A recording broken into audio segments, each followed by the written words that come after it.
Hello बच्चों, सी plus plus सीखने के लिए मेरे यूट्यूब चैनल लर्न प्रोग्रामिंग में आपका स्वागत है। आज की इस क्लास में हम लोग पढ़ेंगे introduction of C plus plus programming language. Question है, what is C plus plus, describe briefly. हम लोग सी प्लस प्लस के बारे में कुछ इंट्रोडक्शन देंगे और उसको संक्षेप में डिस्क्राइब करेंगे। तो आंसर है, C plus plus is a high level general purpose object oriented programming language developed by Wegener Strauss at Bell Laboratory of AT&T in the year of 1980 in USA. C++ एक high level general purpose object oriented programming language है। General purpose कहने का मतलब है कि हर तरह के software को डेवलप करने में ये मदद करता है, ठीक है ना। ये किसी पर्टिकुलर टाइप के एप्लीकेशन से बाउंड नहीं है, ठीक है ना।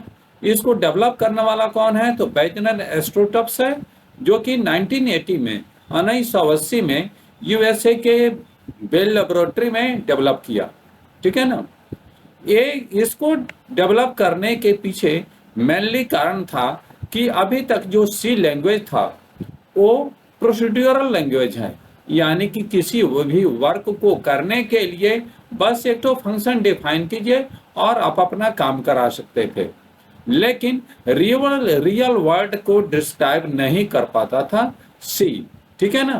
तो इसलिए सी को ही इनहांस करके सी प्लस प्लस बनाया गया है, ठीक है ना।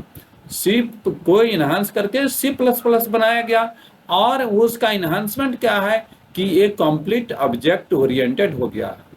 ऑब्जेक्ट ओरिएंटेड कहने का मतलब है कि ये इसके माध्यम से हम रियल वर्ल्ड के एप्लीकेशन को डेवलप कर सकते हैं, ठीक है। इसलिए सी प्लस प्लस को सी का सुपरसेट भी कहा जाता है, यानी कि सी में हम जो कुछ भी सीखे हैं और उस सब का यूज हम लोग चाहें तो सी प्लस प्लस में भी कर सकते हैं, ठीक है ना। अब देखते हैं कि सी प्लस प्लस के प्रोग्राम का स्ट्रक्चर क्या होता है।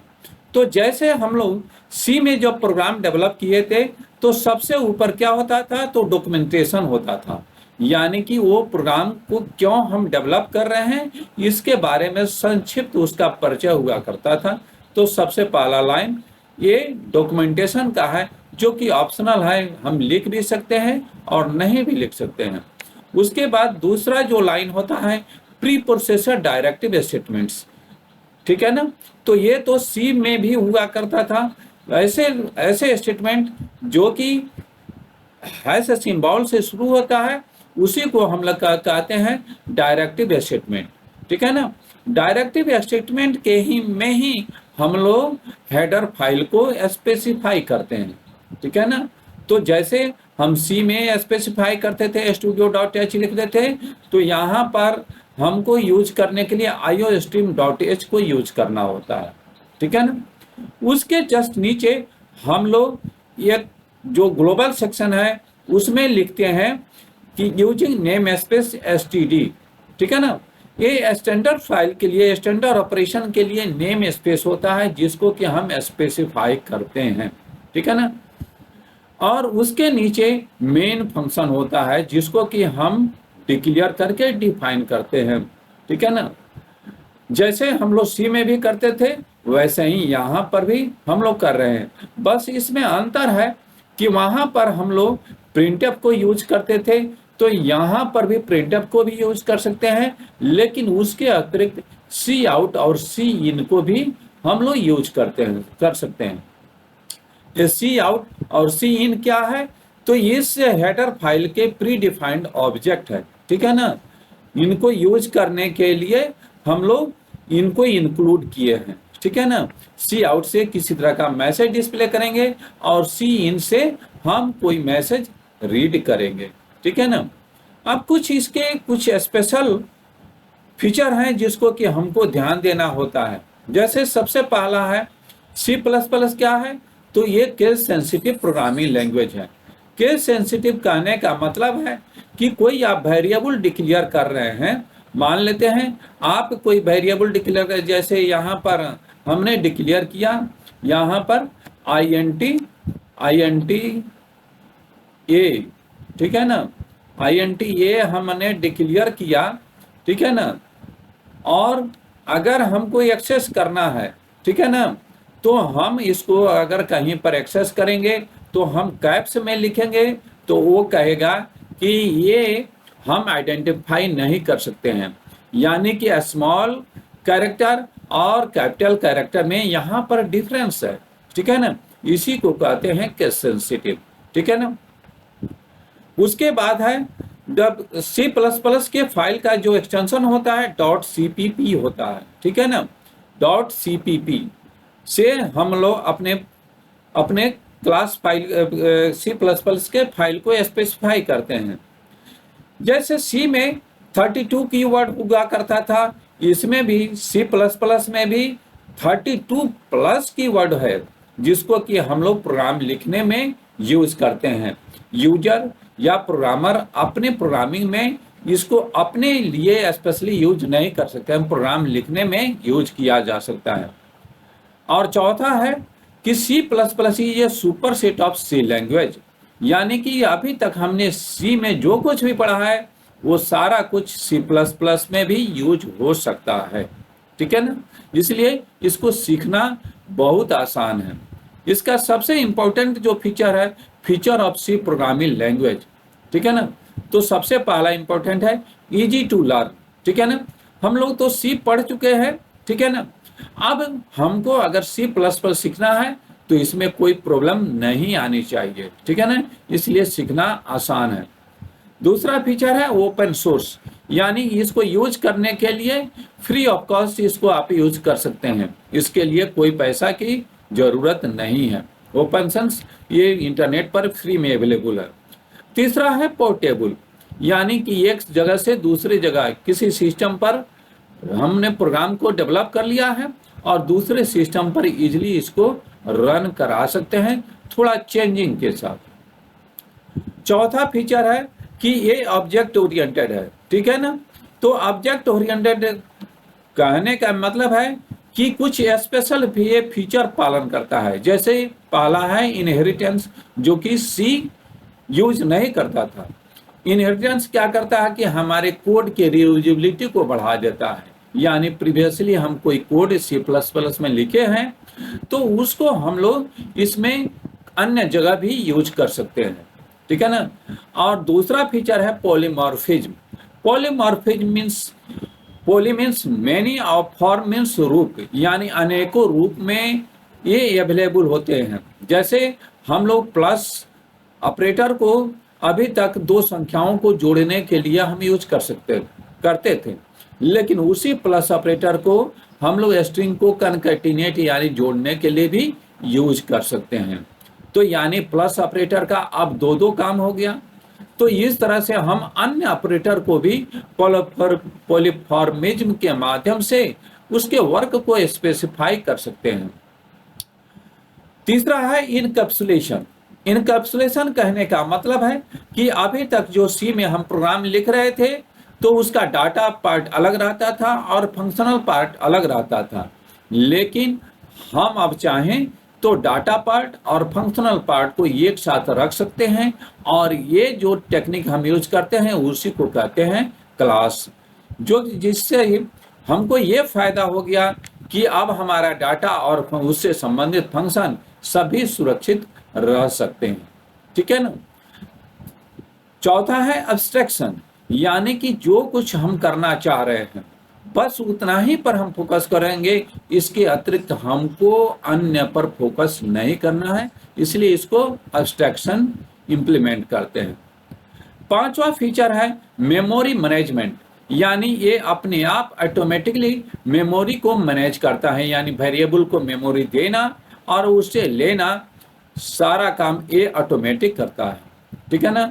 रिच सेट ऑफ लाइब्रेरी, इसमें क्या है कि हम लोग अन्य जैसे C में हेडर फाइल हुआ करता था तो इसमें भी बहुत सारे हेडर फाइल हैं जो कि हमारे प्रोग्राम को डेवलप करने में। सातवां फीचर है एक्सेप्शन हैंडलिंग, यानी कि किसी तरह का जो एरर आता है इस एरर के चलते हमारा जो प्रोग्राम ऑटोमेटिकली टर्मिनेट हो जाता है, तो इसमें हम लोग इसको कंट्रोल कर सकते हैं, यानी एरर होने के बावजूद भी हमारा प्रोग्राम टर्मिनेट नहीं होगा, वो आगे आगे एग्जीक्यूट करता रहेगा। तो इसको कहते हैं एक्सेप्शनल हैंडलिंग, ठीक है ना। इसको एक तो हम लोग प्रोग्राम के माध्यम से समझने का प्रयास करेंगे, ठीक है ना। सबसे पहले C++ के प्रोग्राम को रन कराने के लिए हमारे सिस्टम पर कोई ना कोई एडिटर होना चाहिए, ठीक है ना। जैसे सी में प्रोग्राम रन कराना था तो हमने क्या कर दिया था, एक तो IDLE का यूज किया था। IDLE का फुल फॉर्म होता है इंटीग्रेटेड डेवलपमेंट इन्वायरमेंट, ठीक है ना। तो हम अपने सिस्टम पर क्या किए हैं, कोड ब्लॉक को इंस्टॉल कर लिए हैं। आप भी अपने सिस्टम पर कोड ब्लॉक हो या अन्य कोई एडिटर जो कि आप सुटेबल समझे उसको इंस्टॉल कर लीजिए, ठीक है ना। तो कोड ब्लॉक ओपन हो गया। अब इसके फाइल मेनू में जाते हैं और न्यू ऑप्शन को सिलेक्ट करके एम्प्टी फाइल एक तो सिलेक्ट कर लेते हैं, ठीक है ना। अब यहाँ पर हम प्रोग्राम अपना लिखते हैं। तो जैसे हमने बताया कि सबसे ऊपर डॉक्यूमेंटेशन होता है, तो डॉक्यूमेंटेशन कमेंट लाइन से शुरू होता है, ठीक है ना। तो ये कमेंट लाइन में हम लिख देते हैं डिस्प्लेइंग मैसेज, ठीक है ना, डिस्प्लेइंग मैसेज,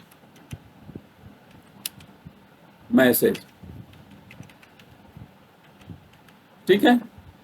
अब उसके बाद हम लोग डायरेक्टिव स्टेटमेंट को यूज करते हैं। तो कोई भी डायरेक्टिव स्टेटमेंट कैसे ये शुरू होता है, तो हैश सिंबल से, और इसको लिखते हैं इंक्लूड iostream डॉट एच। यहाँ पर हम .h भी नहीं लिखेंगे तब भी हम काम कर सकते हैं। इसके लिए हमको क्या करना है, यूजिंग, यहाँ पर लिखेंगे यूजिंग नेम स्पेस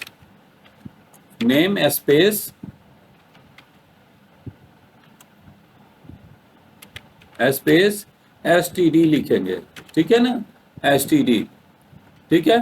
और उसके बाद int मेन, जैसे हम लोग C में लिखते थे वैसा ही यहाँ पर भी लिखना है, कोई ज़्यादा डिफरेंस नहीं है। आप लोग बहुत आराम से C प्रोग्रामिंग सीख सकते हैं, ठीक है।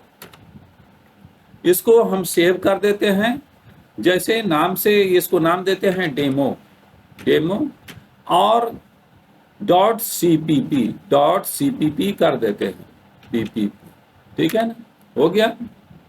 अब यहाँ पर हम लोग मैसेज शो कराना चाहते हैं, तो मैसेज शो कराने के लिए सी आउट हमको लिखना पड़ेगा, सी आउट और हेलो,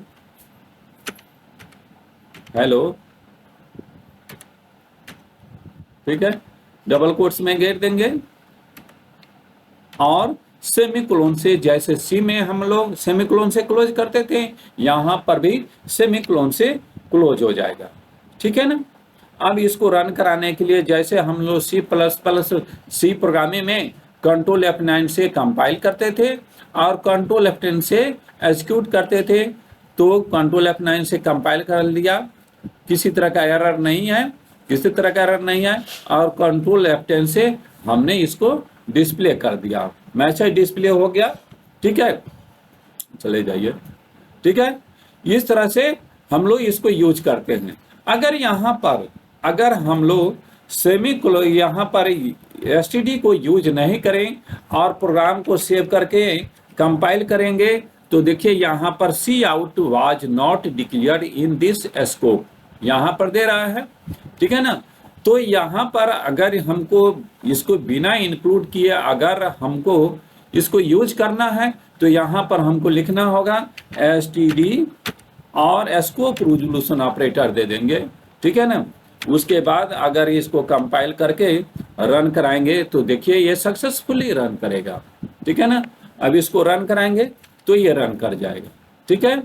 यानी कि हमको बताना होगा कि ये सी आउट किस क्लास का प्री डिफाइंड ऑब्जेक्ट है, तो std क्लास का ये प्री डिफाइंड ऑब्जेक्ट है, ठीक है ना।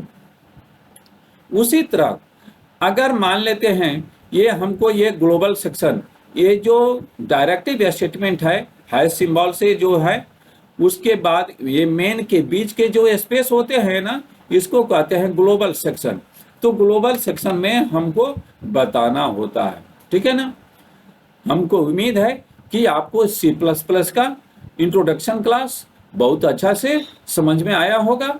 आप हमारे चैनल पर नए हैं तो लाइक कीजिए, सब्सक्राइब कीजिए और दोस्तों के बीच में शेयर कीजिए। फिर मिलते हैं नेक्स्ट क्लास में। धन्यवाद।